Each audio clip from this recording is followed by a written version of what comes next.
Hello and welcome to the show, pregame show. Miami Hurricanes getting ready to face number 18 NC State. David, what's going on, man? Yeah, big game tonight. We'll see if they can somewhat get this season turned around and win their first ACC game of the season. Um, and quite frankly, obviously, elephant in the room, Manny Diaz is coaching for his job. So we'll see how the team responds. Yeah, and I feel like we've talked a lot about this all week long about what's going to happen, what will happen. And before I get into some breakdown of the game, David, before we talk about this, I want to talk about the Blake James situation. It's I just want to kind of summarize a few things if you haven't been with us on Inside the U on the website. I posted on something on Twitter, so just kind of catching up to speed. Real quick, get through this, knock it out, and we'll move on to the game. But so Wednesday, I went to the UM basketball game, and Blake James was there. And at halftime, I went up to him and asked if I could ask a few questions to him. He said, "About what?" And I said, "About the football program." He said, "No, not really." And I said, "Are you sure?" And he's like, "Yes." And so I was like, "Okay." And then that was it. I left and I posted something on our website about it, just to let let people know that I tried. And he declined, which is what we've been saying. David, I know you submitted a formal request to UM recently, trying to get Blake James on an interview. I know other reporters have done the same, and he wasn't talking. So I didn't take that as anything personal, or he just didn't want to talk publicly. However, on Friday, he spoke publicly to a few other media organizations and outlets, and that's why I posted that message on Twitter, just because not I just felt like it felt like such a slight to the diehard fans on Inside the U, and I believe there were questions that fans deserve to hear and whatnot about what's going on, and frankly, not necessarily just about what's going on in the current, but the future of this program. And like you said, you mentioned it. It definitely feels like Manny Diaz is coaching for his job. Things that Blake said. If you're kind of reading between the lines a little bit about either what was said, and I know David, when we talk, you're always like, it's also what he doesn't say. Right. Um, and I personally, David, it comes across to me that I said this a couple weeks ago. I felt like this was a two-game stretch. I felt like Miami's got to win one of these, and I still, the way it's playing out, it certainly feels like it does feel like if he does not win, if they do not win tonight against NC State, I do not expect, honestly, I do not expect him to coach against Pittsburgh just because of everything, all the discussion that's going on. What's your thoughts on that and the future here? I agree with you on that, right? Let me just circle back to Blake James. You don't have to comment on this, but I do think it's fair to say, look, a change needs to happen with the head football coach, right? That's obvious. I think everyone understands that's just where we are right now, based on the results, based on the trajectory of the program. Um, but I would argue it's just as important to go above Manny Diaz. A change needs to be made at athletic director. I would argue that's been the reason why Miami's been stuck in mediocrity for the past 15, 16, 17 years. And until they get that right, and look, this style of leadership that Blake James is exhibiting during this tough time is part of the problem, right? Leaders lead in tough times. Leaders don't hide in tough times. So I think part of it is self-preservation by Blake James, right? I think he is definitely on the hot seat as well. And so he needs to be careful about who he speaks to and who he takes questions from. Because if he says the wrong thing, he might be done sooner rather than later as well. So just need to throw that out there. But yeah, I mean, I agree. I think Manny Diaz is coaching for his job, right? He lost a close one against North Carolina. I don't know if he can survive a close one, a close loss to NC State. I think it's as simple as you win, you get to keep coaching, maybe even continue to keep coaching the rest of the season. That wouldn't surprise me either. But yeah, I agree with you. If he loses, I think we're going to be on announcement watch from the university on Sunday. If nothing happens on Sunday, then that'll extend into Monday too. Yeah, and one of the things that's kind of standing out to me about some of Diaz's remarks, and it's true, yes, they've lost two games that are close. They don't have their starting quarterback. We all know that, but you are not. We are not. The fans are not evaluating Manny Diaz on a two-game sample Yeah, size and evaluating him. This is 3 years. This is 16 and 14. This is 0 and 6 against the last six Power Five conference teams they faced. This is getting right, beat by FIU, which I still cannot get over that this honestly happened to the right. University of Miami. It's a totality of the product. It's unfortunate for him and the program at this point that you are now going into these huge games with huge stakes without your starting quarterback, without your best player. But that's what it is, and we've talked about. I don't know how many times. Look at the bottom line is you've got to win games, and what, however Yeah, they got to this point, it's down to the results, and it's down to today. the results are looking the same as they were in a lot of ways to year one, Mm. right? The only difference is in the middle of these 2 years, Miami had De'Aaron King, right, who was able to pull out the one score wins, right? But yeah, I mean, there was a lot of first year coaching mistakes, I think, made in year one of the Manny Diaz era. Um, I think he's maybe a little bit better in that regard. But I think we still see a lot of game preparation issues, right? To me, that's the biggest thing where from year one to now year three, um, why does Manny Diaz in these losses, why does the other team always seem to have a better game plan in the first quarter than Miami? Why is Miami always having to scratch and claw their way back into games and then lose, a close game at the end? They shouldn't even be in that position in a lot of these games. So yeah, I mean, it's tough to see a lack of growth from year one to where we are now in year three. And it's in some ways it's a backslide. Like on defense, why is the defense worse? These are your players. You recruited them as the defensive coordinator, and this is the worst defense of your tenure. Um, so it's a lot. It's been a lot of plugging holes, and I give them credit for trying to address issues quickly, year to year to year. But now there's like no more finger pointing, and I'm not saying Manny Diaz points fingers, but there's just he can't put it on anything else except himself now, if that makes sense. Yeah, what you're saying is there's no other direction to go Yeah, to point, like you said, to point to or to identify. Maybe that's the right word, right. rather than pointing fingers, like you said. David, there was something you said that kind of made me want to talk about this. Like, you talked about the game preparation thing, and I think a lot of fans are seeing this.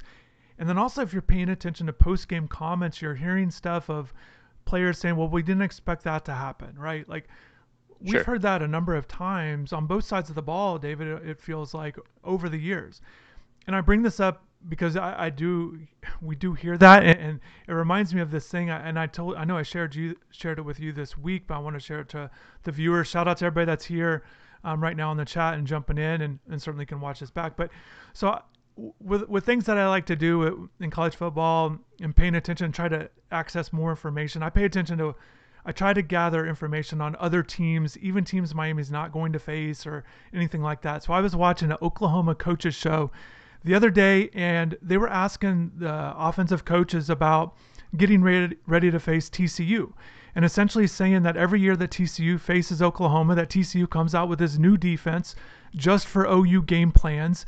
Right. That they don't use essentially for the rest of the season, and I found that to be very interesting. That not only are our teams making adjustments, this other team is going with something completely different on purpose, just to try to slow down that OU attack. And I feel like that's something that certainly doesn't feel like is applied to Miami. It Right. certainly it becomes an issue because David, I want you to talk about this first quarter stuff. Talk about this. I know you've written about it. We've talked about it, but talk about this first quarter, the first quarter blues that they've kind of dug themselves into in these 3 years under Diaz. Yeah, whenever they lose, quite frankly, they are, I think, you know, all of Manny Diaz's losses, which he's lost 14, I believe now. I think all of them except three, they have been losing in the first quarter, and then those other three, they've been tied. So, it's not a situation where in these losses, Miami jumps on the other team adjusts and scratch and claws and ends up winning the game like that. Uh, in a lot of these losses, you can tell when Miami gets down whether or not they're going to win the game. Um, and to me, that comes down to the other team having a game plan for Miami that they are able to execute, and Miami. I think if I'm going to have one criticism of the Manny Diaz era, it is that they take this approach that we're Miami, we're more we're much more talented than our opponents, which I think is debatable too, but they have that mindset and they think if as long as we just do what we do, it doesn't matter what the opponent does to us. And I strongly push back on that notion, that belief from this regime. Number one, I don't think, I do think Miami is generally a little more talented than a lot of their opponents in the Coastal Division specifically. But I don't think they are the type of talented that can overwhelm opponents by just showing up and playing, right? So as a coach, you got to have some sort of game plan to steal a touchdown or steal a field goal here and there in the first quarter with your approach to the game. And Manny Diaz era, they're never able to do that. It seems it's the other team stealing a touchdown, stealing a field goal in the first quarter with their game plan. And this team isn't good enough to overcome 7 to 10 points in the first quarter when they're just slightly more talented than a lot of these teams. Yeah, and I think you brought up a good point in terms of essentially respecting the opponent might be the way to explain it, maybe. But David, what strikes me is it's not just trying to look down on certain opponents. I don't think that they really quite understood what Alabama was about. A team that's really good. Like Right. I think it kind Fair. of goes both ways. I don't think they knew what they were getting themselves into against Clemson last year, or frankly against North Carolina last year. I don't think it's just the teams that maybe they just automatically assume that they're going to beat. But and when we talk about talent across the board type things, but I know that like if we just bring up a position real quick, just off the top of my head, I'm thinking about wide receiver. It feels like when we watch these other teams play, we do our Right. scouting, we watch the other teams play. We're like, man, every time it's like those guys have better receivers. That's just one Yeah. position, or certainly comparable. But I think that there's oftentimes their top receivers like, well, that's better than Miami's top receiver. And I think there's certain things with talent or quarterback. Like right now, without De'Eric, they don't have the edge. I know you do your breakdown, Right. and you don't see a lot of advantages for Miami sometimes in these games, and it just doesn't pan out well here. Yeah, I agree. I mean, I do think generally, I think the talent conversation is an interesting one. Um, but I still do feel like Miami is more talented than like Virginia as a whole, right? Like Virginia certainly has pieces that they do well, that coaching staff does well to boost up, right? Um, but Miami is more talented than that Virginia team. They're faster than that Virginia team, and we saw that in the second half. Why is it taking till the second half for that to start clicking? I think you could even argue North Carolina, right? Like North Carolina, I do think is talented. They've recruited well, particularly in recent years, right? Um, Miami's right there with them. If you don't think Miami's more talented, fine, but they're right there. Um, you got to have coaching matter.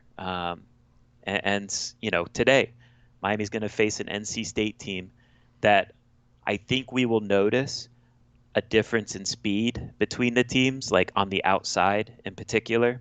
Um, but North Carolina is extremely well coached and they execute their assignments very well.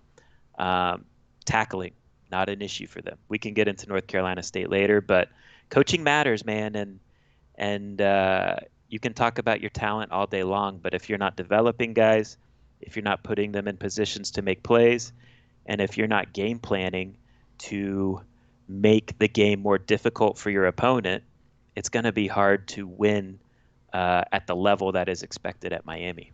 And ultimately, the number one job for coaches, I feel like, is you got to get the most out of your players. A lot of different things, like you said, development, scheme, all these kind of things.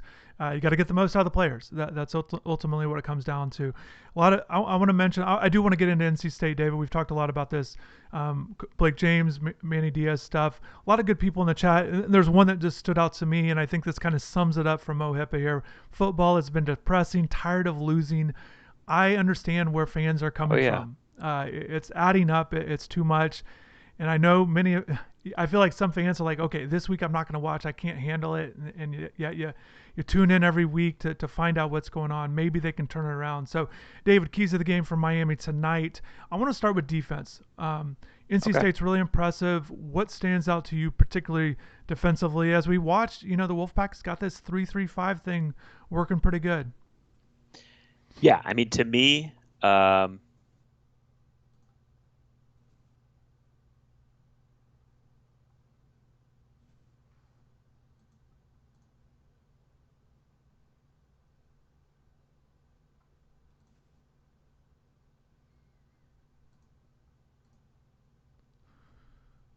they're so it makes things difficult on the quarterback, which I think is going to be a test for Tyler Van Dyke, right? Because early on in these ACC starts, I think we've seen him struggle uh, deciphering the different coverages, the different looks that these defenses are throwing at him early in games. So NC State does a good job of mixing it up. You know, they tackle well. You know, that's obviously going to stand out when you watch this Miami team play because they don't tackle well. Um, but you know, obviously, very good run defense, um, best in the ACC, and best third down defense in the country. So it's all just a domino effect, right? If you stop the run well, chances are you're gonna be good on third down because that means you're in third and long situations. Um, so their coverage is good in those third and long situations. So it's gonna be a tough matchup for Miami. But I do feel like, again, we can get into this later, but I do feel like if Miami does win the game, which this game is a winnable game for Miami. If the speed on the outside at receiver can make plays, and if Jalen Knighton can get to the edge and make some explosive runs. Yeah, Jalen's certainly an interesting one to watch for, and I feel like that he had the game against North Carolina gives a staff indication of hope that he could do Yeah, it in this game rather than the Virginia game where you yeah, just saw a little bit of glimpses. But the fact that he has done it now, and I know he wants to build on it, he wants to be one of these better backs in the ACC. So he's done it. He's coming in with confidence, and certainly he has a lot to prove in this one. David, defensively, you know, watching NC State, the linebackers are really impressive. I think they've done their marks in the secondary are really impressive too. They rank towards the top in the ACC in a lot of the back end categories. But right. I want to get your take on this. One of the things that stands out to me, and especially in comparison to Miami, is tackles for loss. So NC State ranks second to last in the ACC in tackles for loss. Conversely, Miami is second in the ACC. As we know, those overall defensive stats are completely flipped. NC State's Right. by far one of the best teams defensively in the ACC, and Miami's one of the worst. Miami ranks last in the ACC in scoring defense against FBS teams. What do you make of that statistic? And if you guys have been following the Hurricanes, especially under Diaz, he prides himself on having a defense that has tackles for loss, but we're not seeing the positive results. And a team like NC State is getting positive results without those TFLs. So what do you make of it?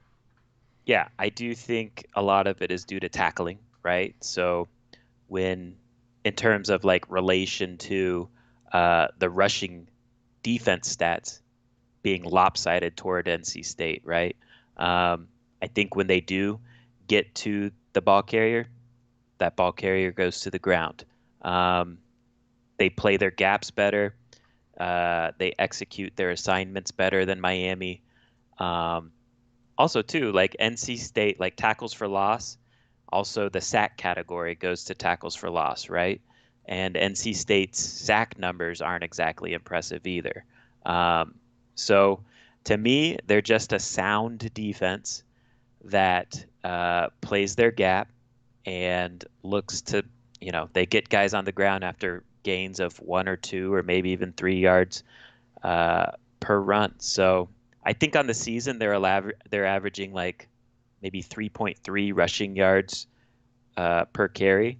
So really, it's just a sound defense. It's not.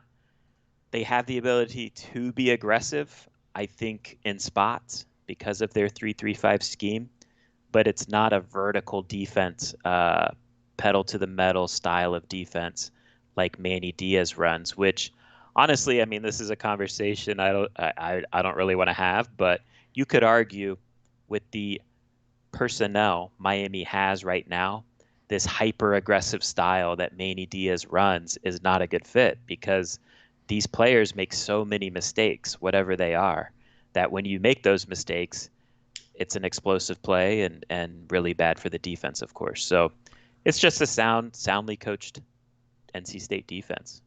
So I double checked because I got the stats in front of me. Yeah, you're correct. 3.3 yards per carry allowed. NC State 90 yards rushing. What stands out to me, obviously impressive numbers there, but they've only allowed one rushing touchdown in 6 games, which Yeah, is incredible. As we know, I saw it in the chat, about avoiding big plays. I think that's what the mention was. You can't give up the big chunk plays, and I think conversely, Miami's got to figure out a way to get some chunk plays on this defense somehow. Again, you're looking at Jalen to be able to provide some of that. I've been yeah, talking a lot about Jalen for a while now in terms of I like to see him more involved in the passing game.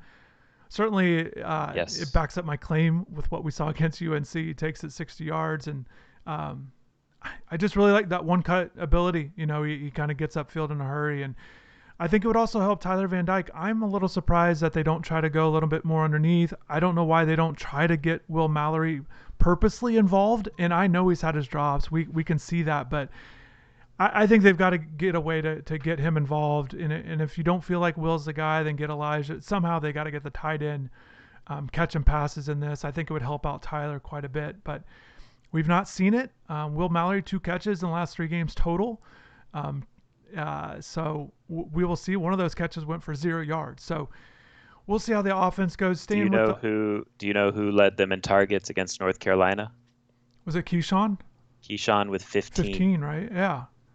Which So, yeah, that's by far because it was starting. It felt like it was kind of drifting. He was a little bit out of the mix, right? Rambo was yes. doing well, and then it felt like Keyshawn needed to pick up some production, and like I said, like that 15 target thing definitely felt like a season high, and we've not seen that. So Keyshawn's a guy that we thought highly of coming into it in terms of he could be productive. I think he's got to get downfield a little bit. One of the things that Keyshawn does Yeah. well, he does well at drawing these pass interference calls or holding or whatever it might be, and um, I'll so that credit Tyler on that, honestly. Like if for I'm gonna pushing it down there. right, he gives his receivers a chance, right? And there was at times against North Carolina where their best offense, quite frankly, which I'm fine with, I'm not criticizing it, was picking up at penalties. As long as you're moving the ball down the field, I don't care how you're doing it. And I do credit Tyler for if guys are one on one, I'm going to give them a chance to go get it. And I think that's something he's progressed in. Even though he has a Yeah. good arm, I think mentally he liked the check down. We saw it in the spring game. I think he wanted to be a little bit more conservative. I think that's changed with how he's played as he's getting more comfortable. And he is, like you said, he's connecting. They finally got going. We had that 20-yarder against for Restrepo. Keyshawn had one there in the second quarter. Finally got that going. We saw it against Virginia, kind of pushing the ball downfield on some bigger plays. So he's pretty confident, David. Let's stay with Tyler here. Okay. We both kind of had our eyes raised quite a bit when he was after he finished that interview this week. We Yeah. don't hear players do that at Miami lately. We have not heard that. We don't hear it from the quarterback. We don't hear it from guys that are losing games. He's coming off a 3 interception game.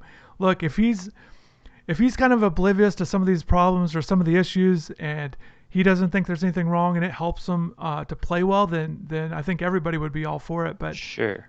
a little bit of sense of reality uh, you think would be needed, and I know David Pollock mentioned that today, and I know NC State players paid attention to what Tyler had to say. Your thoughts on what Tyler had to Yeah. say, and And I do want to, before we criticize too much, is he right in some of this? Is he right on some positives or encouragement he sees?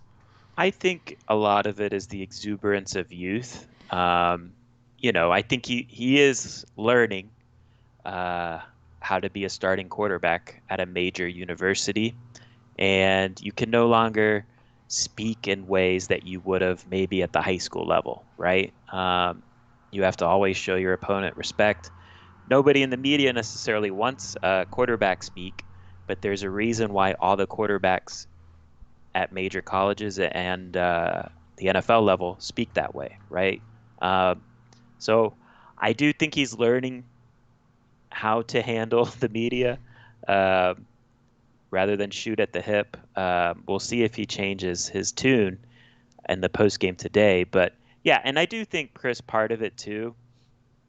I don't know if it's on purpose, but I do think part of it is maybe he's trying to um, earn the confidence of his teammates, right? By speaking in those types of ways, which I'm not against, to be honest. Look, honestly, I'm not against him coming out and speaking like this.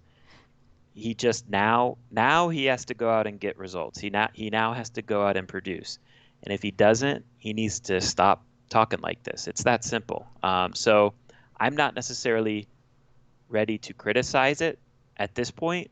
Um, but it was surprising, absolutely, that he said some of the things he said. And I don't think he necessarily meant it to sound the way, like in print, that it reads.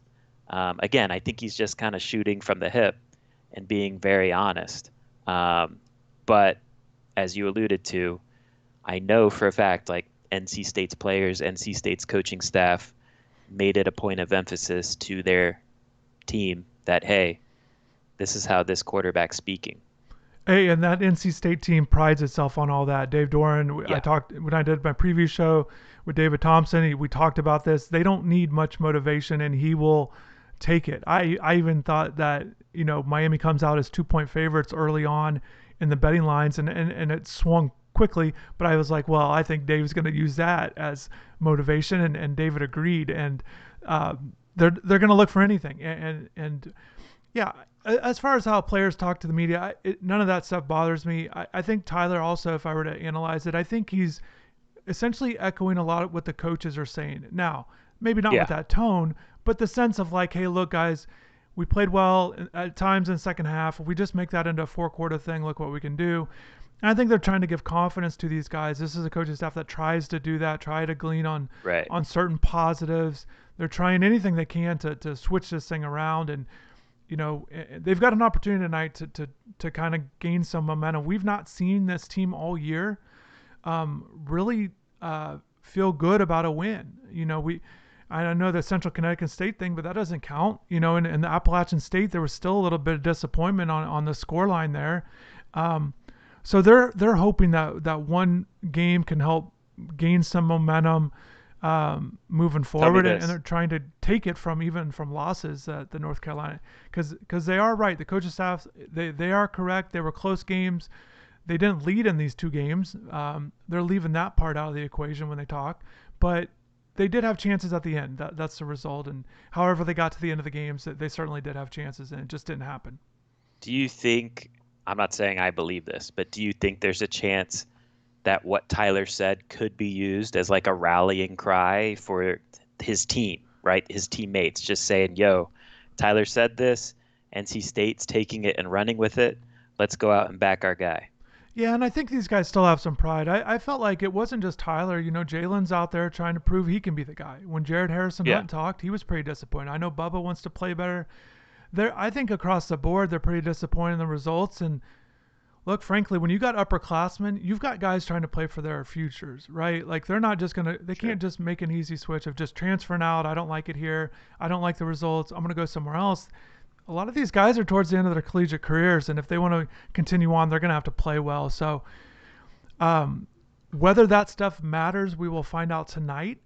All these intangible Right. and they've wanted to win every game, and it hasn't happened. So, they've got to play better. And I think the biggest thing that I always think about in these games is they've just not looked good on a lot of sides of the ball. There's been different groups that have just not played well. We talk about where they rank in the ACC. They're ranked towards the bottom in a lot of these categories, and I think that's the hard part when you're trying to pull off a win, pull off an upset against a team that has it going. They know their As identity. players playing well.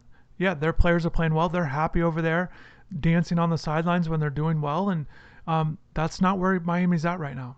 Who's been Miami's best player this year, would you say? I don't know. I know when we do our Pro Football Focus evaluations, Zion Nelson is always one of those top three guys. To say he's played the best, I don't know about that. I don't know. I mean, that's the point, though. Like, I don't know who it is, right? Like, I would probably say Rambo, but it's not like every week he's been an impact player, I wouldn't say, right? I think maybe in the second half of the season, Jalen Knighton might be the answer.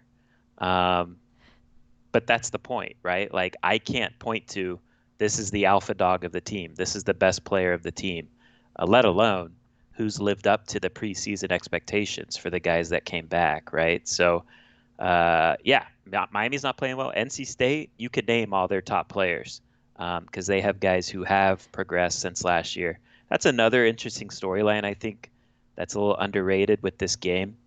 Since Miami beat NC State, the direction of the two programs, because essentially, outside of the quarterbacks, right? Like De'Ara King's hurt now. Bailey Hockman transferred out. It's a lot of the same players that were on the teams last year, right? And one program's going one way, the other program's going the other way. So it's just an interesting note.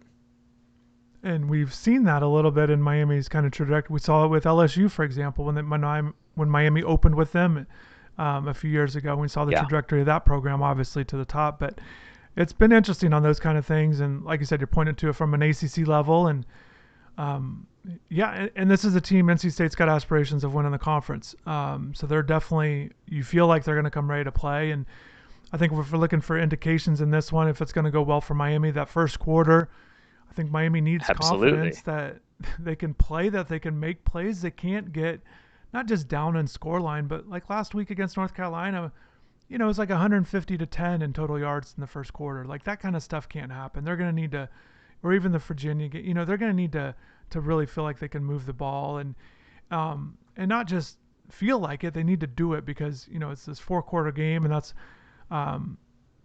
what it's going to take to win this one, to win it at home. And I'm very curious tonight to be at the stadium and see what the crowd's like, kind of support or disappointment that we're going to see tonight, just with everything going on. And a lot's on the table tonight. I think 2-5. I don't know if we'll talk about this. If they do pull off a win, what does that mean? They still have a tough one next week against Pittsburgh. I don't think it's going to absolve all the issues, but it'll buy Manny time, though, I think. And I know what you're saying, David, when you said, look, if he wins this game, he'll stay on. It's not like it wouldn't be because this is the biggest game. It's such a huge win. It's just that this point in the season, this is game 7, only 5 left. Let him finish it out and see where it goes. They either unless they get blown out. I think a blowout is the caveat, right? Any blowout, he might be screwed after that, right? Yeah. And we've right. Stay on if you keep it close and whatever, and then we'll figure it out after that. Yeah, it'll be interesting. I don't think there's any question that it will be interesting tonight. We've dealt with this stuff before, David. We've dealt with it with Randy Shannon. The Larry Coker situation was a little bit different, but you knew it was towards the end, and he actually got to finish out the season. So Randy Shannon, Al Golden. So there was definitely, we've dealt with this before, and for me, it's drawing a lot of similarities. It's been like that for a while. So we will see how it goes. If anybody has any questions that we've not addressed, feel free to do that. Drop in the comments. We're going to wrap this up fairly soon. David, is there an area that concerns you most about NC State, like in terms of Miami being in trouble? Yeah, what they do with their is Miami going to have space enough on offense? Their linebackers do a good job of playing the pass and the run. If Miami can't get things going in the run game, I'm not comfortable If I'm Miami, I'm not comfortable that Tyler can go out and make plays all 4 quarters. So I think from what NC State does from a linebacker standpoint, even though their top linebacker's been out for a while now, injured for the season, they're really good and they're big and they make tackles. They get their hands on balls. That if you want to look for something, look for that. Tyler Van Dyke struggled mightily last week and it cost him the game. With the tip pass. Right, He because kept his getting arm passes. slot. He kept getting passes tipped, and that was my point to Diaz after the game was, look, this was happening all game.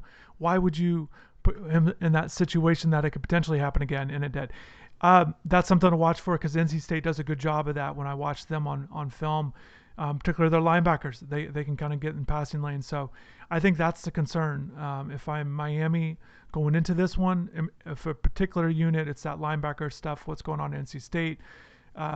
And when we watch them tackle, they've got 2 or 3 guys there. So if there's no space to run, they're collapsing. If Miami doesn't have the creativity that we have not seen a lot of on offense, I don't know if they can go man up against NC State and win those battles. This is by far the best defense Miami's played in ACC play. Fair to say, because I mean, look, Miami got off to slow starts against North Carolina and Virginia. I think they were able to work their way back into those games because those defenses aren't very good. They're not playing well this year. If Miami digs himself in a hole against NC State, I'm not convinced that'll necessarily happen. I don't know. I think Miami has to keep it close the entire game, in my opinion. Yeah, and also too, the threat of an offense really getting going. Now NC State has players. I don't want to diminish. They're running attack. There are 2 guys there. Those 2 big guys at receiver, the slot receiver with Thomas, and Devin has done really well too. But you don't look at Devin, for example, the same way you look at a Sam Howell or Brennan Armstrong.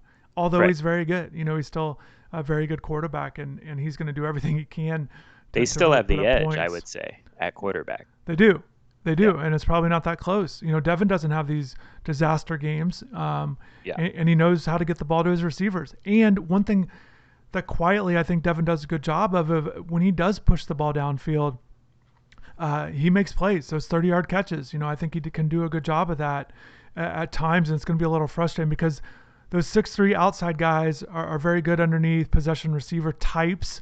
Although again, they can go down too and beat you on one-on-one situations, but Devin will push it.